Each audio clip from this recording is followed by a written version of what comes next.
Magandang umaga nga ho mga kapatol, ay eto na naman ho tayo para nga sa ating magandang at mga aliwalas na ating video. Huy talaga, kahit hindi ako kita sa camera. Ay hayaan nyo na, ay nasanay rin naman kayo na putol-putol naman lagi, nakikita nyo. Kay putol-putol naman ang vlogger na yan.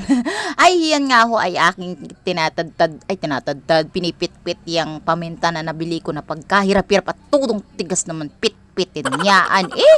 Ay eto nga ho mga kapotol, ay akin na nga ho pinipit-pit kasi nga ho ay naiibahan nga ho ako kapag tamang biluglaang siya kung ilalahok sa may gayan na mga luto-luto. Kasi feeling ko wala siya talagang lasa.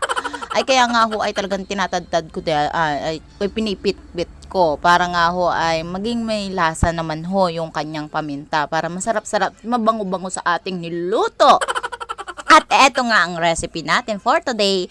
Noong nakaraan nga ho ay minilaga nga ako akong puso. Tapos syempre yung laga ay tira-tira laang yung ating yung ating mga, para hindi naman masayang yung ating tira-tira na nilaga doon sa puso na hindi natin naubos. So nakaraang taon pagkatagal-tagal naman itong nilaga na to, ay akalain mo yung hindi siya nai-expired. Ay tinadtad ko na laang din talaga siya ng gamit ang kutsara. Gayaan laang din naman ako magtadtad. Gayaan, dinidikdik, tapos sinasaksak ng pagkagayaan. Yung alam mo yun, dito ko na binuhos lahat ng galit ko sa aking mga basher. Noong nakaraan, di ba, kagabi may upload tayo na bangos. Yan, amoy usok daw. Akalain mo naamoy niya yung amoy usok. Ay talaga naman, kapag lahat naman ng inihaw ay magkakaroon talaga ng amoy usok. Saan ka naman nakakakita o nakakaamoy ng inihaw na amoy mabango? O, diga? Yung amoy salad, gayon.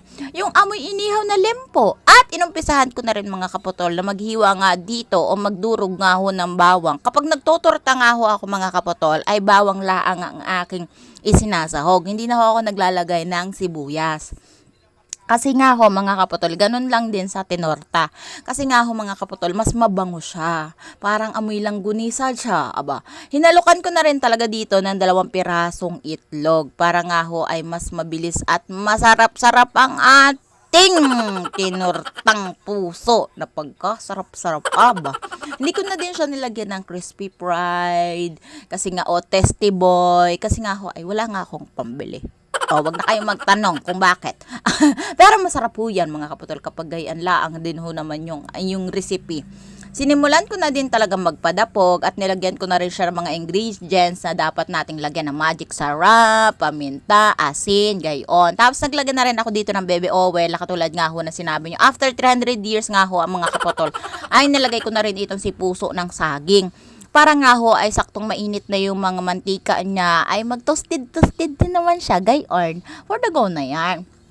Ay medyo nipis-nipisan laang din naman ninyo yung kailangan yung pantorta kapag puso, mga kaputol. Kasi hindi siya katulad sa talong na talagang luto na siya, nalaga na siya, gayon. Tapos after 3,000 years nga ho, ba't parang ang hilig natin sa 3? Sige mga 4,000 o 40,000 years din mga kaputol bago tayo nakakain dito. Dahil ilang minuto din talaga niluluto itong mga torta na ito. Kasi nga ho, kapag puso, ang ginagawa ko ay tinutusok-tusok ko para yung lahat ng itlog doon sa ilalim niya ay maluto na gayaan para hindi naman humalansa.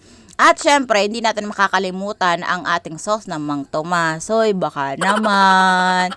Tapos syempre, ay gutom na din talaga ako kasi at that time talaga mga kaputol ay hapon na din talaga ako nakapagtanghalian dahil sa sobrang daming labahin.